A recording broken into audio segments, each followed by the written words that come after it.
नमस्ते दोस्तों। कभी सोचा है कि हमारे स्मार्टफोन की चमचमाती स्क्रीन और मजबूत से मजबूत इमारतों में क्या कॉमन हो सकता है?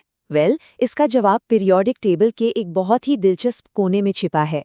आज हम डी और एफ ब्लॉक एलिमेंट्स की दुनिया में उतरने वाले हैं। जरा सोचिए, रूबी या माणिक का रंग इतना गहरा लाल क्यों होता है? या फिर वो स्टील जो बड़े बड़े पुलों का वजन उठाए रखता है, वो इतना मजबूत कैसे बनता है? ये सब चीजें हम रोज देखते हैं और इनके राज केमिस्ट्री में ही छिपे हैं। इन सारे सवालों का जवाब पीरियोडिक टेबल के एक खास हिस्से में है और आज हम उनके सारे राज एक एक करके खोलने वाले हैं। तो चलिए, देर किस बात की, शुरू करते हैं। तो सबसे पहले बात करते हैं डी ब्लॉक एलिमेंट्स की। ये पीरियोडिक टेबल के ठीक बीचों बीच ग्रुप 3 से 12 तक मौजूद हैं। इन्हें ही हम ट्रांजिशन मेटल्स भी कहते हैं। अरे, लोहा, तांबा, सोना, चांदी, ये सब तो हम जानते ही हैं। ये सभी इसी स्पेशल फैमिली का हिस्सा हैं। और इनकी जो भी खासियतें हैं ना, वो सब इनके डी ऑर्बिटल्स में इलेक्ट्रॉन्स के भरने के तरीके से आती हैं। लेकिन यहाँ एक मजेदार ट्विस्ट है।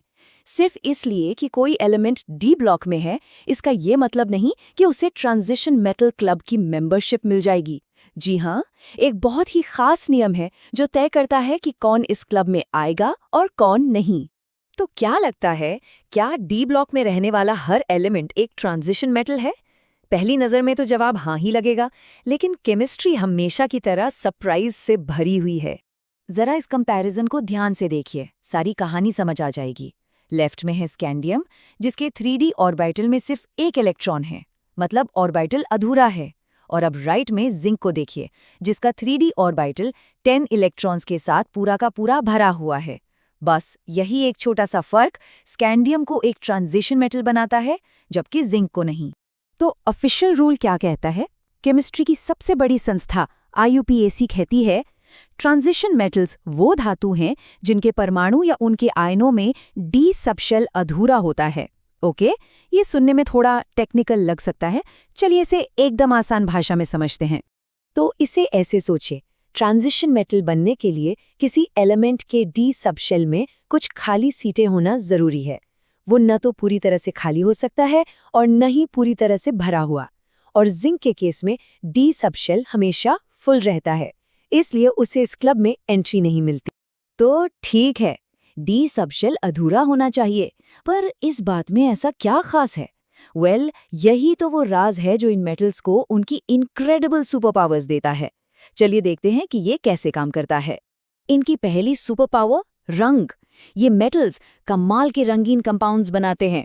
जब इन ट्रांजिशन मेटल आयंस को पानी में घोला जाता है, तो ये रंगों का एक खूबसूरत इंद्रधनुष बना देते हैं। कॉपर नीला हो जाता है, निकल हरा, लोहा पीला और मैंगनीज गुलाबी। ये सिर्फ देखने में सुंदर नहीं है, ये इनके अंदर चल रही अनोखी केमिस्ट्री का सबूत है। और ये देखिए, ये है वो असली घोल। ये कोई पेंटिंग नहीं है। ये रंग तब बनता है जब इन आयंस के अधूरे डी ऑर्बिटल्स में बैठे इलेक्ट्रॉन लाइट से एनर्जी अब्जॉर्ब करके एक लेवल से दूसरे पर जंप करते हैं। वो जिस रंग की लाइट को अब्जॉर्ब करते हैं, हमें उसका उल्टा यानी कॉम्प्लीमेंट्री कलर दिखाई देता है। इनकी दूसरी सुपर पावर है वेरिएबल ऑक्सीडेशन स्टेट्स। आसान भाषा में कहें तो ये मेटल्स केमिकल रिएक्शंस में अपनी ज़रूरत के हिसाब से अलग-अलग नंबर में इलेक्ट्रॉन्स दे सकते हैं। एक तरह के केमिकल कमीलियन। ऐसा इसलिए होता है क्योंकि इनके Ns और N-1d ऑर्बिटल्स की एनर्जी में ज़्यादा फर्क नहीं होता।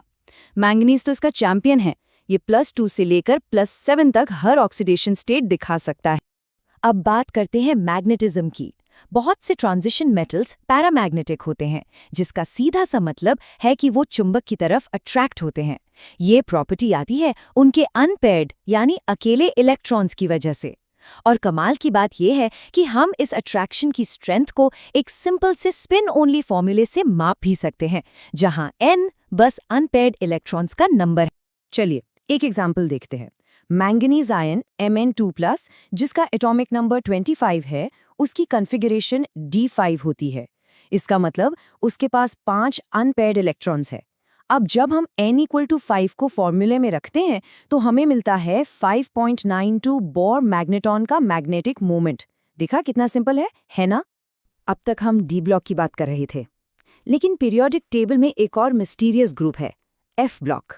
और मजे की बात यह है कि इसका डी ब्लॉक के एलिमेंट्स पर एक बहुत ही गहरा और सरप्राइजिंग इफेक्ट पड़ता है। चलिए देखते हैं कैसे। यहाँ एक बहुत ही अजीब सी बात देखने को मिलती है। नॉर्मली जब हम पीरियोडिक टेबल में नीचे जाते हैं तो एलिमेंट्स का साइज बढ़ता है, राइट? लेकिन दूसरी और तीसरी ट्रांजिशन सीरीज के एलिमेंट्स का साइज लगभग एक जैसा होता है। जैसे जिरकोनियम Zr और उसकी ठीक नीचे मौजूद हाफनियम HF का साइज ऑलमोस्ट बराबर है। ऐसा क्यों? इसका जवाब है लैंथेनॉइड कॉन्ट्रैक्शन। ये F ब्लॉक की पहली सीरीज में होता है। इसे ऐसे समझिए कि 4f इलेक्ट्रॉन बाहर वाले इलेक्ट्रॉन्स के लिए एक बहुत ही कमजोर ढाल या शील्ड की तरह हैं। वो उन्हें न्यूक्लियस के बढ़ते पॉजिटिव चार्ज से ठीक से बचा नहीं पाते। इसका नतीजा पूरा एटम सिकुड़ जाता है, और ये सिकुड़न इतनी ज्यादा होती है कि ये अगली डी ब्लॉक सीरीज में साइज की एक्सपेक्टेड बढ़ोतरी को लगभग कैंसिल आउट कर देती है।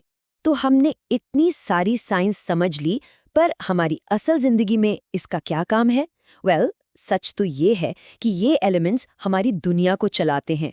चलिए इन सभी सिद्धांतों को उनकी रियल वर्ल्ड एप्लीकेशन से जोड़ के देखते हैं। सच कहूं तो ये एलिमेंट्स हर जगह हैं। वो स्टील जो हमारी बड़ी बड़ी इमारतों को खड़ा रखता है, वो आयरन का ही तो एक अलॉय है। केमिकल इंडस्ट्री में वेनेडियम और लोहे जैसे तत्व सुपर एफिशिएंट कैटलिस्ट्स का काम करते हैं, जो रिएक्शंस को स्पीड अप करते हैं। दीवारों पर वो जो चमकीला सफ़ेद रंग है, वो टाइटेनियम ऑक्साइड से आता है। आपकी बैटरी के अंदर मैंगनीज डाइऑक्साइड है, और पुराने टीवी स्क्रीन लैंथेनॉइड ऑक्साइड की वजह से ही चमकते थे। तो पुराने ज़माने के एलॉयज से लेकर आज की मॉडर्न टेक्नोलॉजी तक इन डी और एफ ब्लॉक एलिमेंट्स ने हमारी दुनिया को शेप दिया है। अब सवाल ये है कि भविष्य में इनकी ये अनोखी केमिस्ट्री हमें कौन सी बड़ी प्रॉब्लम को सॉल्व करने में मदद करेगी, चाहे वो नई दवाइयाँ हों, बेहतर बैटरीज हों या क्लीन एनर्जी के सोर्सेज हों। जवाब शायद इन्हीं एलिमेंट्स में छिपा हो सकता है।